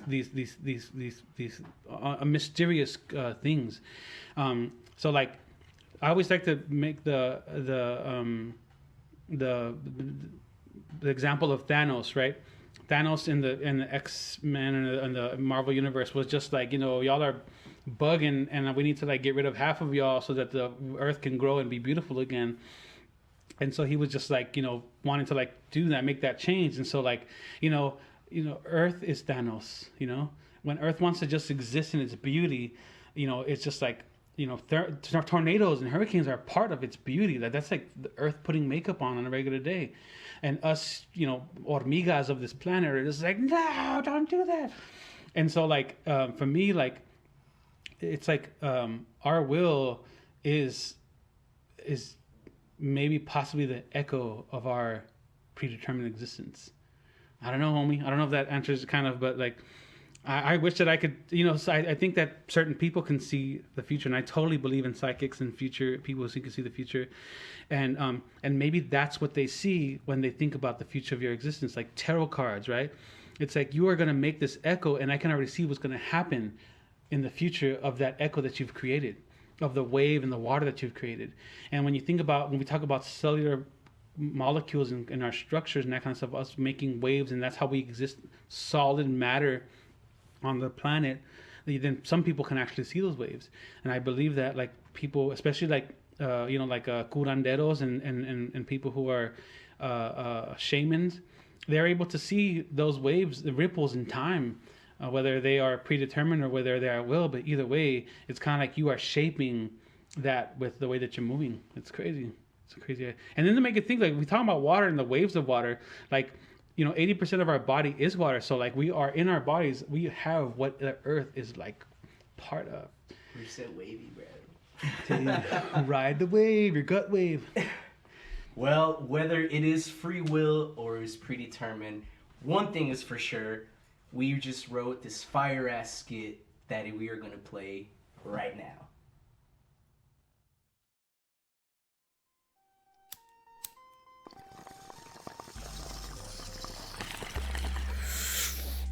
Hey, yo, put that stuff up, man. The medium will be here any minute now. Yo, I'm sure that sketchy motherfucker be smoking too. I can't believe you're serious about doing this. I don't even believe in any of this hocus pocus shit. It's not hocus pocus. It's a seance. And the medium came highly recommended. Highly recommended or highly discounted? Who cares? You got a better idea on how we can find out where Tio Colas hid the keys to the storage unit? Hey man, don't forget my instruments are in that storage unit too. I just don't know if a medium we found on Facebook Marketplace is the way to reach Tio Colas. Que en paz descanse. Well, we have some good paying gigs lined up, and unless we find those keys, we're totally fucked. Oh shit, I think that's him. If he fucking murders us, I'm going to kill you. Shut up, dude. He'll fucking hear you and put a spell on us or something. Just open the door so we can get this over with. Good evening. Buenas tardes. I am Don Juin. Don Jalamelwin. I am a medium for La Virgen de Guadalupe Street. Where can I hang my cape? Mi capa. Where can I hang it? Thank you for coming. I'll take your cape. Is that a bedazzled bathrobe? Shut the fuck up, dude. Don Ween, can I get you something to drink? Certainly. I'll take a Topo Chico with a squirt of Lima, por of Palo al Sul, and pickled tamarindo seeds. Muchas gracias, amigo. Yeah, sorry Don Ween. All we got is HEB sparkling water or the Manguera. Take your pick. Neither, thank you. I still have half a cup of my Bill Miller sweet tea. If you don't mind, Don Ween, we'd like to get started as soon as possible. We got some work to do, and we need some information from our deceased uncle. Ah, yes, your Tío Culo. Tío Colas, actually. Oh, right. Tío Colas. Well, at least we know he's not psychic. Shh, dude, I'm serious. Stop fucking around. Take this serious. We're ready to get started. What do you need us to do? Well, under normal circumstances, we would gather in a party of 8 or so more, but due to COVID, we can only have a small group. A trifecta, if you will. Now, please, have a seat.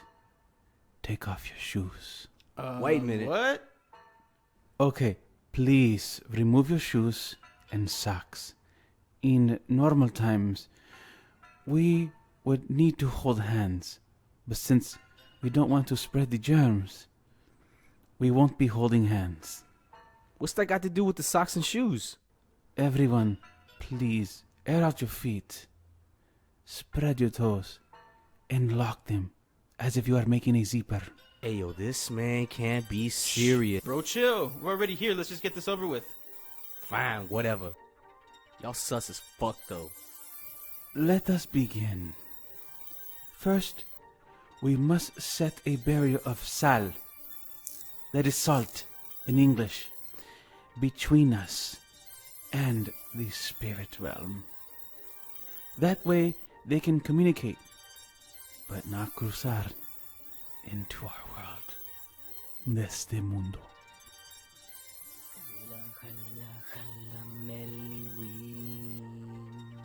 Yo, this man is spilling salt all over my floor. Ya nos echó la sal, güey. Will you shut up, man? We do not want to invite the spirits into our world, or we can face grave danger. Please, por favor, let me do my job. Just hurry up. My toes is getting sweaty.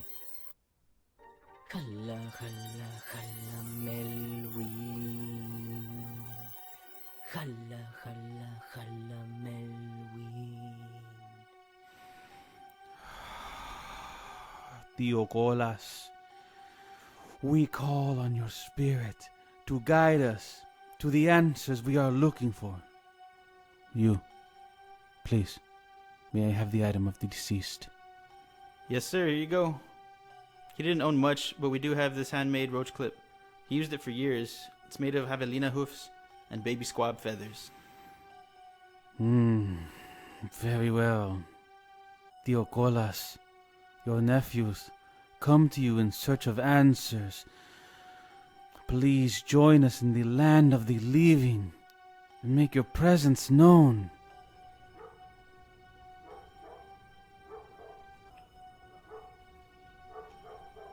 Nothing's happening.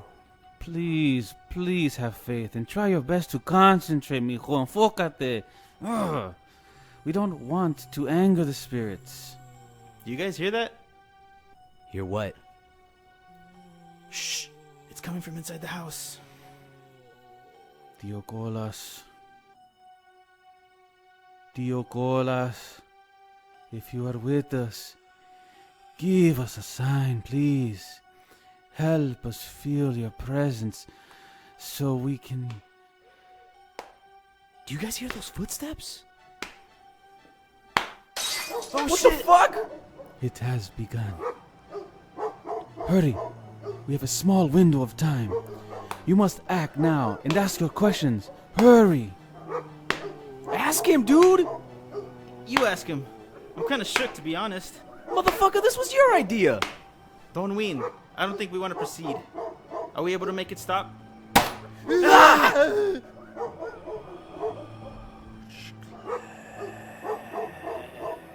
I knew this was a bad idea. I think we fucked up. We shouldn't be messing with the spirit world. Gentlemen, please compose yourself. Please. Cálmate, por favor. Quickly, ask your questions so we can finish the seance. Fine, I'll do it. Tío Colas, it's your least favorite nephew. sorry to interrupt your eternal slumber, but we need to know where did you put the keys to the storage unit? What the fuck? Yo! What the fuck? He is crossing over. He is passing. We must end the seance now. Quick! Quick! Unlock your toes!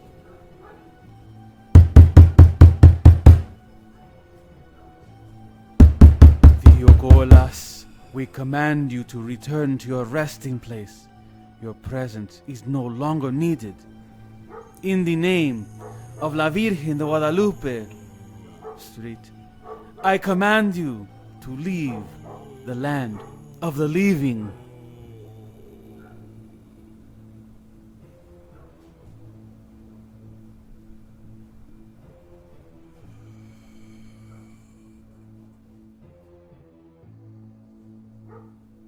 Is it done? Is it over? Is Tio Colas gone? Theocolas, if you are still with us, give us a sign.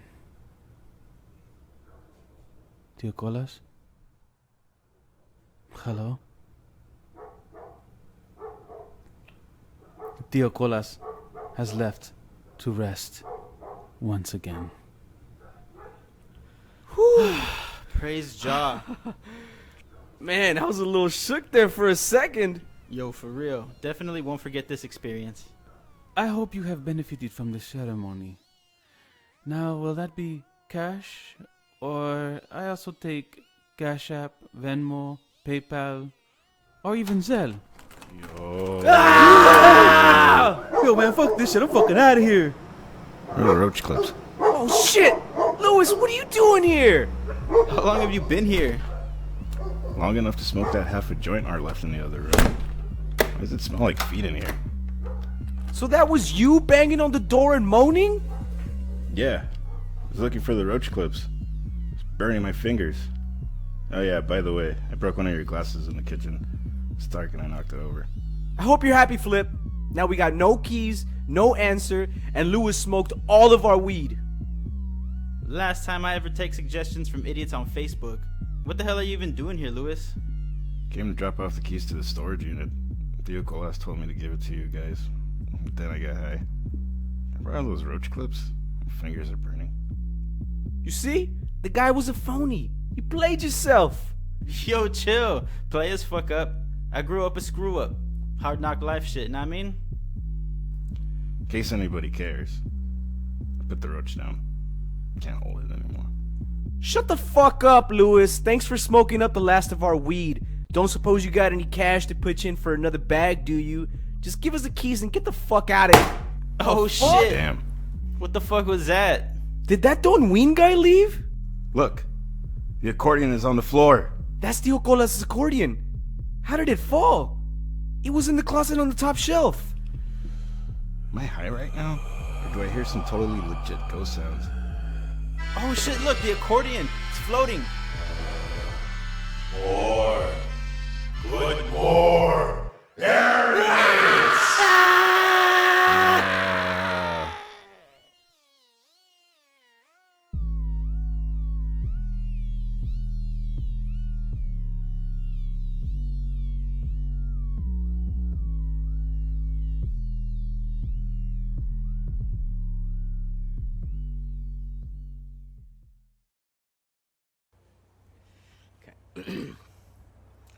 Oh, yes. Man, Joaquin, you're crazy. That was such a Dude. great interview, and that skit was amazing. So many thanks and adorations for Joaquin. You're such an inspiration, man. It was so much fun to just be on the phone with you and talk about the skit. We came up with the name of the characters, and he helped out tremendously. Just like Craw did, shout out to Craw, on the past episode for the Zoom thing. Like, Yeah. it was the intel that they were able to provide me that was able to help us write the skit.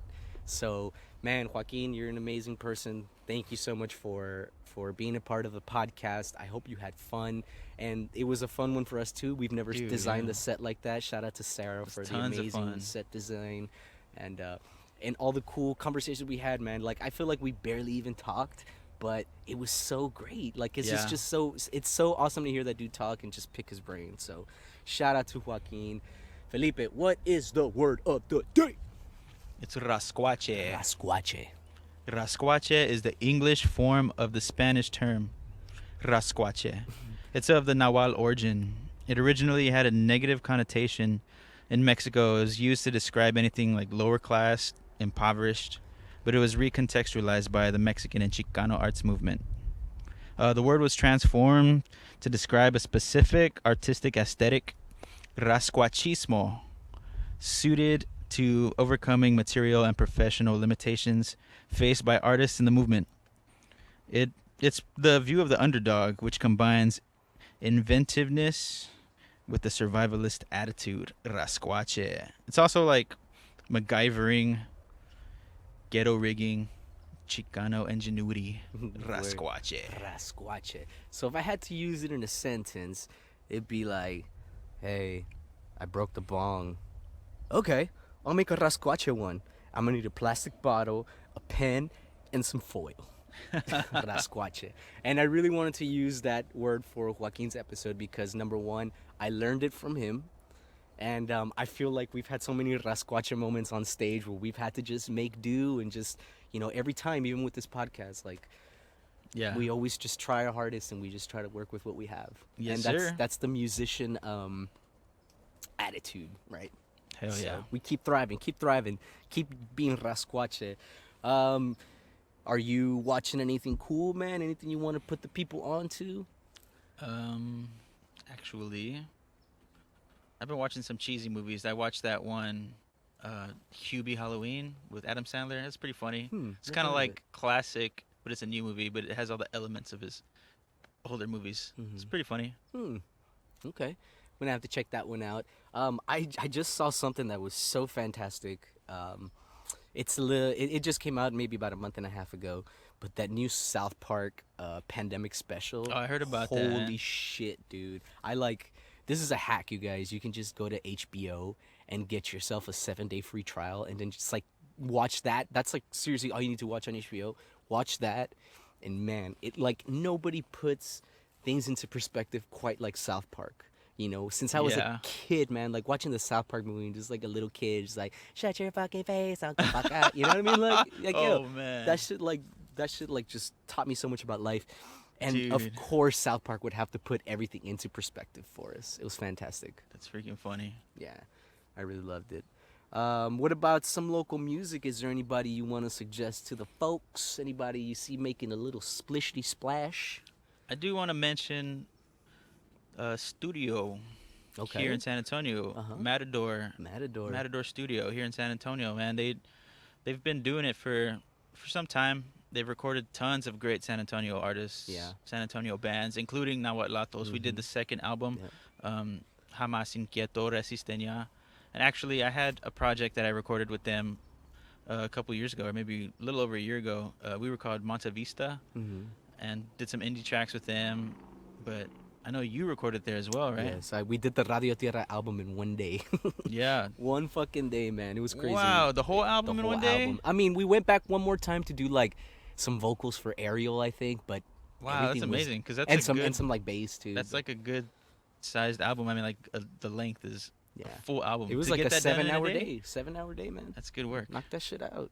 Yeah, dude. Because BC, it was kind of hard to get everybody to like one thing because one person's doing over here, one person's over there, one person's doing this and this and that. So it's hard to be, even now it's hard to come together, but in those times it was definitely even harder to like. And as a matter of fact, like we like came in, laid the bones, and some people left, some people came back. You know what I mean? It was a hectic day, but it was good, man. I fucking I love Matador. So Yeah, actually, I was just there with Ariel. I'm sorry, I was just there with Luis. And we recorded a song called 5 Second Dance Party that's coming out very soon, I hope. I think it's going to come out on his distribution, on Silencio's distribution. But yeah, Matador, man, they're awesome.